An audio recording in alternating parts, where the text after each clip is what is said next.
Excuse me. What in the world are you thinking? Mean Gene, the first thing you need to do is to tell these people to shut up if you want to hear what I gotta say. What up, y'all? It's KB, the Sexy Ninja, and the place to be for a Paper Saber universe, and this is the New World Podcast, brother. And we're talking about Dynamite, April 3rd, 2024, Tony Taz, Excalibur on commentary. And I gotta say, a lot of stuff has been going on this week, down to the CM Punk interview, the tell-all, like what really happened behind the scenes, and calling Tony Khan a bad boss, and Cody Rhodes coming out saying Tony's not a bad boss or anything like that. He doesn't agree with CM Punk's statements and stuff. But AEW has been talked a lot about in the past week from the other side of the fence. So how does Tony retaliate to this? He sends out a former WWE person, his now guy, Adam Copeland, to cut a promo to start the show off. And I will say, I laughed at this. No offense, yes, AEW is fun. It is pro wrestling. It is this. I enjoy it for those things, but the fact that you have to retaliate to tell us and send Adam Copeland out to be like, hey, we're fun. This is pro wrestling. This is pro wrestling here, folks. I'm like, yeah, I know. You don't need to tell me that. I'm coming back every week and listening, man. These fans here, they're probably going to be here the next time you come through.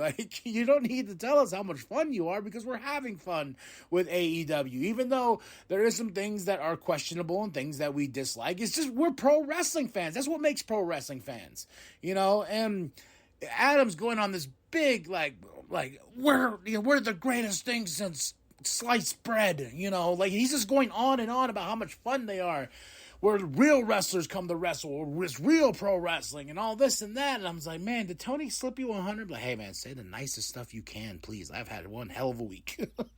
And to top this all off, it's all love for Adam Copeland, but he didn't even have his championship on him.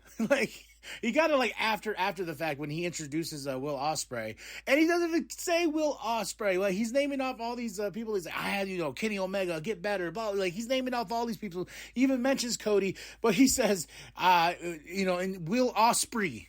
I was like, I thought he would correct himself, but when he introduced Will to the ring, he's like, and ladies and gentlemen, introduce Will Ospreay. And I'm like, what the fuck? Oh man, but then he has his TNT championship by that point. Someone gave it to him. Tony's like, someone get out there, give him his goddamn championship. Get out there right now. We had the Battle of the Wills. I hate the fact that I don't like these little weird gimmick things they do, but Don is on commentary, and it's Will Hobbs versus Will Ospreay. I gotta say, this match was fun. Anything Will Ospreay does, I always enjoy, and the fact that he could pull a good match out of Hobbs makes me happy. But after the win, Hobbs gets upset. He's about to rip Will's throat out, but here comes Don. He's like, hey, no, we're family. Remember, we're family.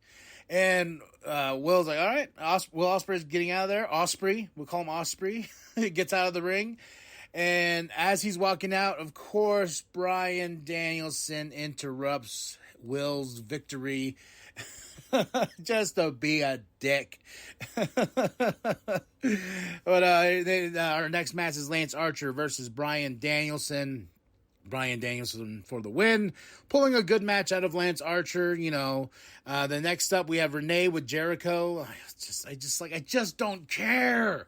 I'm like, man, you're really pushing this Hook thing, and calls out Hook, and he's like, hey man, what you just said, blah blah blah blah blah blah blah blah. I'm Jericho Lionheart, yeah. But they got a tag match that's going to happen on Collision against Shane Taylor Promotions, who cuts a promo afterwards, And I'm just like, I don't understand this whole Jericho and Hook thing. I just don't. Hook doesn't need to be associated with fucking Jericho. That's just my thing. Hook can be Hook. Get the Hook signal and all that, And we go into our next match. Daddy Ass versus Jay White ends in a DQ. So Daddy Ass got that victory because of that. But here comes Bullet Club Gold. Here comes the Acclaimed. And, this feud is far from over. I think we're going to see something at Dynasty.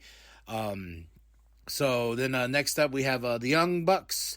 Young Buckaroos. They rolling up. Then we have Renee with Willow. Chris Stokely. Willow's cutting promo because she has a big TBS championship match at Dynasty April 21st in St. Louis. So she's cutting a promo. Then she's interrupted by Mercedes Moné. And Mercedes Moné tells Willow, like, hey, whoever wins that match at Dynasty, I'm going to have my match in Vegas at Double or Nothing. So we got to sell tickets for that. So I was like, wait, you're not debuting until May? Like 2 months away? Are you going to actually wrestle in a Dynamite? And that was my whole thought process, because they haven't announced a match for her yet. She hasn't been she's been coming out and doing segments and promos and stuff like that. But I'm like, so you're telling me your first match for this company will not be until Double or Nothing? ? I hope not. I hope we get to see some awesomeness in between, especially after Dynasty. You get if Willow wins, you can build this feud up all the way to Double or Nothing. So that was my stamp on that, with the ? And everything. But here comes next up we have the Young Bucks versus Orange Cassidy and Trent. They're with Sue and Chuck on ringside. I will say, as Willow Nightingale says, this was mother fluffing great of a tag team match. This is my second match of the night that I really enjoyed. And of course, the Young Bucks win. And I said this a few podcasts back about AEW, goddammit. I said, if it's the Young Bucks and FTR at Dynasty, I'm going to be like, fuck. And guess what? The story we're telling here is it's either going to be the Bucks or FTR, because they're going to be the first three-time tag team champions. Whoever wins, that's the story there. So when they keep saying that and they brought up the Bucks, I was like, oh fuck, we're getting FTR and the Young Bucks at Dynasty, aren't we? And guess what? Spoilers, we are. Because they filmed Collision the same night. I was just curious. I had the peek and everything like that. So I already have some notes for that. And I'm gonna still watch the show and review the show as is, but I already saw what's coming. And I threw my pen down. I was like, God damn it.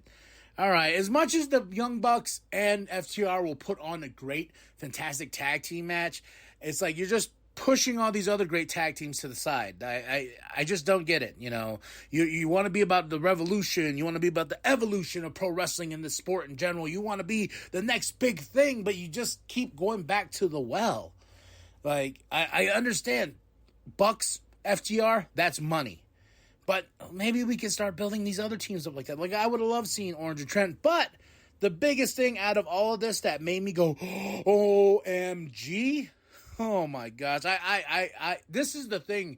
This is part of the show that ripped my soul out. So after they lose, Sue's like, oh, it's okay, guys. It's okay. Trent's mom. And they're like, they're going to go for the hug. Trent betrayed Orange and took him out. Chuck's like, what the fuck? And I was like, oh my God, no. And I felt this coming because Trent has been slowly getting more angry, a little more like in his face of like, I'm tired of losing and all the time and stuff like that. So this was the final verdict of that switch over to the dark side. And now it's Trent. So we'll see how that story develops and how Orange will take it. And what's Chuck going to do? And Chuck's hurt, so he really can't do anything. So Tony Storm's going to be on commentary for this next one. We got Thunder Rosa versus Mariah May. Or should I just say Tony Storm's extra? Because she just keeps dressing like her, and I don't like it. I really don't. I think it's stupid. I think Mariah May is a great talent, and she should just be Mariah May and not just dressing up like old Tony Storm. It's just my thing. And shout out to Darcy. If you don't watch Joe Bob, I don't know what the fuck is wrong with you. You should watch Joe Bob and Darcy. They are amazing. She had front row seats right behind the commentators table. You can see her throughout the show and everything like that. So shout out to Darcy. Nothing but love and respect for you and Joe. Yeah, so that was pretty awesome. And this match was really good. Thunder Rosa versus Mariah May. And after Thunder Rosa gets the win, she's calling out Tony. She's like, let's do it now. Let's fight now. Let's get this match. And Tony's like, no, my dear. No, my dear. You know, and as announced afterwards, it's going to be Thunder Rosa and Toni Storm at Dynasty for the AEW Women's Championship. And I got a feeling, I'm hooked on a feeling that Tony's losing, that Thunder Rosa's gonna take that championship. I just have that feeling. So, but it's official, and I'm like, what happened to Purrazzo? Like, Deonna Purrazzo was building her rematch for the championship, and cutting these promos, and then here comes Thunder Rosa to help her tag and everything like that, to take on Mariah May and Toni Storm as this force. And all of a sudden now Thunder Rosa's like, all right, move the fuck over. I'm getting my championship opportunity, and she is at Dynasty. And I was like, oh, Purrazzo, like, he just got pushed to the side. God damn. All right. Penta promo. So, yeah, it was a promo. But next up, this is what we were here for, right? Swerve and Samoa Joe contract signing, and they said some things. Oh, they said some things, especially Joe, talking about he'll be mentally, Swerve will be mentally scarred like you left a Diddy's party too late. And I was like, whoa, God damn, Joe, put that back. God damn it, man, don't say that shit. Yeah, so a lot of words said here. Swerve not backing down. They start fighting, and Swerve attacks Joe with the chain and everything, but Joe's too strong. Joe takes that chain, busts open Swerve Strickland, and as he's walking out, Swerve starts laughing like he's the fucking Joker, and he's like, hey, Joe, I love this shit. And I was like, goddamn right, man. So I'm hoping we see our new champion in Swerve Strickland at Dynasty. That'd be awesome. But he's bloody. Then, of course, here comes Joe, and he puts Swerve through the fucking table. Yeah, there we go. That's Dynamite. Hell of a good Dynamite. I will say I will give it a 4 out of 5. The Adam Copeland PSA put a little bit of a bad taste in my mouth just because I was like, this is just retaliation for Tony Khan in a lot of ways, to where he has to, and to be fair, these were interviews, and Punk just spoke the truth. Cody spoke his truth.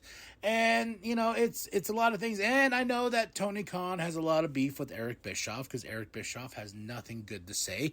Jim Cornette has nothing good to say about Tony Khan. So if I was in Tony Khan's position, I would probably do the same, because I am not smart to the business as I think I am, and he, Tony's learning. It's a learning process. Like, as a pro wrestling fan, as looking behind the curtain and seeing all this drama and all that, yeah, like, I think the Adam Copeland thing was a little bit too much, but it's also, too, it's Tony, and Tony's going to do what Tony's going to do. He's going to spend the money he wants to spend.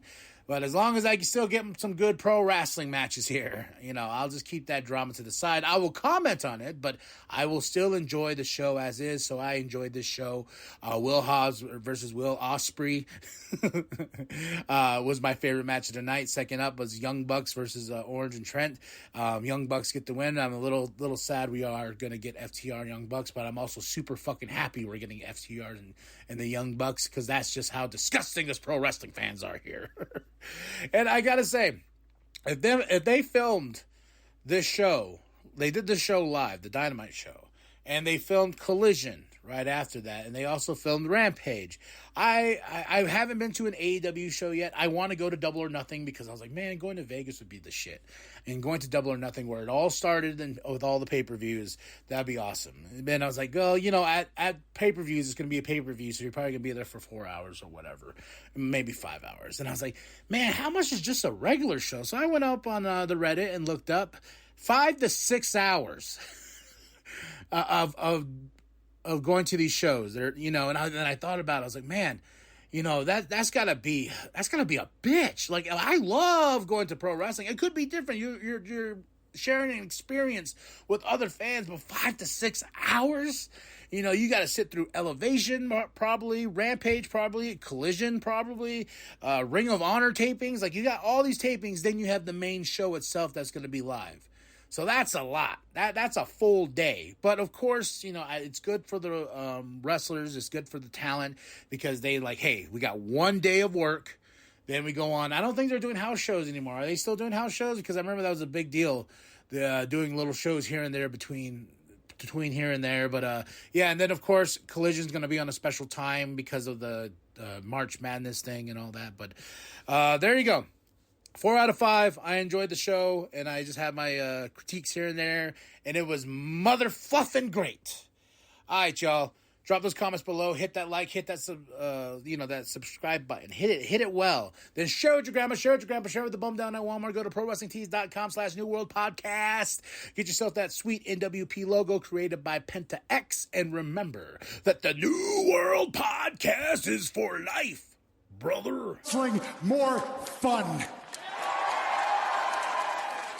And AEW is where the best wrestle.